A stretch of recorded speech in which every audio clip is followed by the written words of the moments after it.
Hey, what's up? This is Chosen, bringing you another Raid Shadow Legends video. It is Monday, May 10th, time to get your week kicked off. We have got a fusion starting tomorrow, so I'll get you all caught up on what you need to know heading into this week, so let's get into it. Alrighty, so first of all, the new missions are live. I hope some of you were able to progress. My account is bugged. It's not giving me credit for retroactive completion of the Faction War stage, so I'm literally stuck right at the beginning. I can't do anything. And of course, Barbarians wasn't open for like 8 days after they released. It's still 2 days away. It's literally like a week until the Barbarian opens, so I can't do stage 14, and I'm not getting credit for it, so I'm not able to progress at all in these missions. I know some of you are able to, some of you maybe aren't, so just something interesting to take note of. Some people kind of got screwed on the missions here, kind of like me. And remember, the biggest thing to kind of take note of this week is probably going to be the fusion event starting for Rule the Hunt Master. There is the kit if you want a quick refresher course on what this guy is going to be. But we don't see these events live in game right now with under the tournament and events tab, but they should be like any hour now. We should see these start to get teased in game. I wish they were up right now. I don't know the exact structure of how this event is going to be, but it's going to be a fusion event for Rule the Huntmaster. And yeah, he's basically a damage character that's got some ignore defense built in with an AoE attack, and then he's going to be pairing with the Hex debuff to get extra value out of that mechanic in the game. So maybe we can do some testing with Thea the Tomb Angel and finally maybe get a use for her in the game, because as of right now, really not a whole lot of situations to use Thea in the game. But that is the little refresher course on Rule, and that's supposed to be starting tomorrow. And obviously, one of the biggest things to come to Raid in a long time is some of these new dungeon stages with the potion keeps and then the gear stages as well. If you missed the dedicated video on it, basically the too long didn't watch version is I'm going to be looking to grind stage 24 on most of these, because 24 it gives you a lot more silver per energy spent, and the gear is mostly comparable to stage 25. If you're like a super top platinum player, endgame, high spender, and you only care about gear and nothing else, then probably 25 is the best route to go. If you're more towards the mid game, maybe you're doing stage 20 and the ones above that would be super tough for you. You don't have to feel too bad about doing 20, because 20 is actually the most efficient in terms of tournament and event points plus silver per energy spent. The gear won't be as good, but it's still decently efficient when you take into account the whole picture.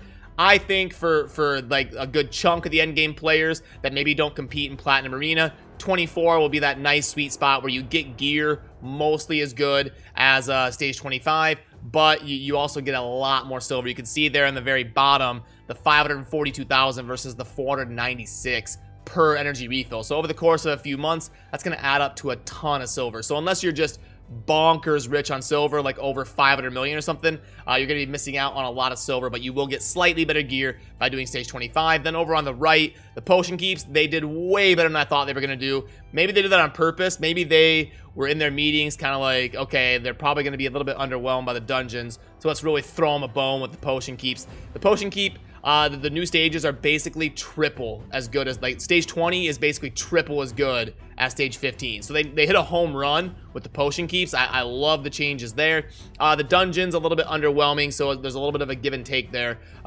in terms of the new stages, because the potion keeps overachieved, the dungeon's probably underachieved a little bit, but we're giving them a bunch of feedback on the dungeons. There's always a chance that they could get adjusted or something, and if they do, I will make sure to let you know right away.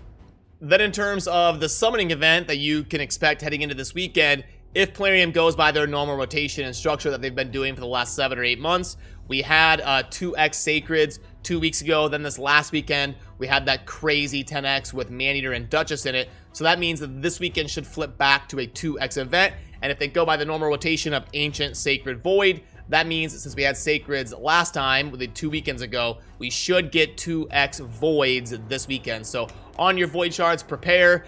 Depending on how many you're going to pull, you're going to want to get some champions to level 30, maybe level 40 respectively. If you're going to be pulling Void shards during the 2x weekend, you want to get the food ready respectively.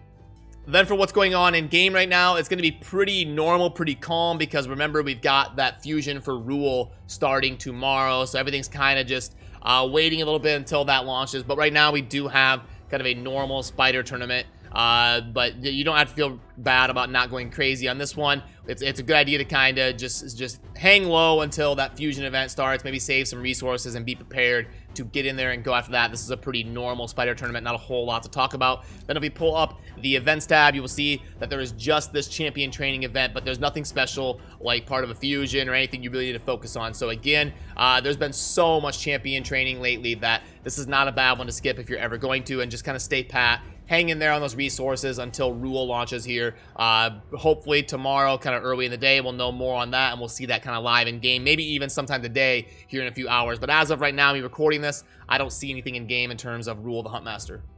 Then let's fire up the offer sheet and go over the offers in game. Okay, this is the one that I messed up last time. I put in 20 legendary books and I was like, hey, this is pretty decent. I mean, it's $100, but so I completely messed up and made a mistake the last time I plugged this one in. So let's not make that mistake again. Let's go 1,500 gems and let's go 2 million silver. And then we've got 10 and 10. Don't put in 20. Don't combine them. All right, there we go. So yeah, 1.6.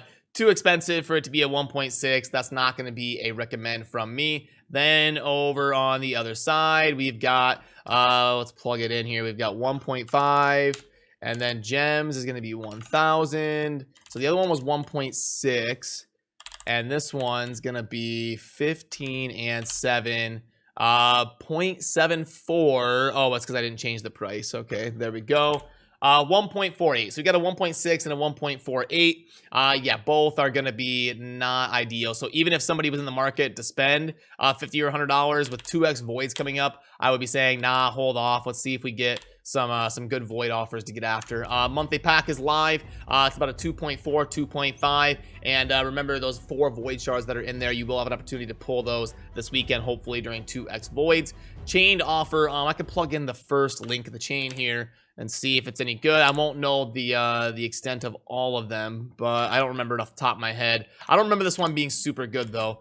Energy refills of 5, yeah, 1.27. So not gonna cut it there on the chained offer. And then we've got the mini mix and the immortal. We're back to immortal. So I didn't get to do a video on this, but yesterday we actually did get the first time ever that they sold Savage gear. So Savage, obviously one of the best sets in the game. A lot of the high spenders, a lot of the best players in Raid are using a ton of Savage set. So it was a little bit surprising that it was the first time they ever put out an offer for Savage set. But I think the reason is they kind of want the Savage set to be really sought after. So they want people to feel compelled to spend when they do put it in game.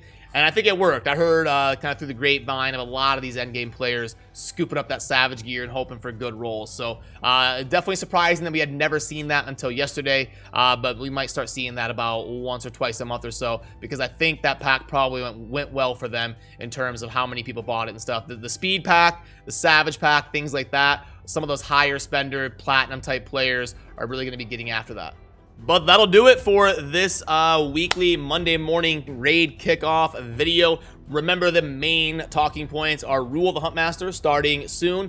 Hopefully that'll be live in game by tomorrow, and we'll see the events and tournaments pop up some point soon here, hopefully. And then hopefully 2x voids this weekend if Plarium holds true to what they normally do. Now, if you're watching this video right when it came out, down below, as always, for my kickoff videos, I'll be live on stream for the next few hours, hanging out, playing some raid, interacting with you guys, and talking about some of this going on. So that link will be down below in a pinned comment if you want to come hang out. And otherwise, thank you for watching. Have a good rest of your day. Peace.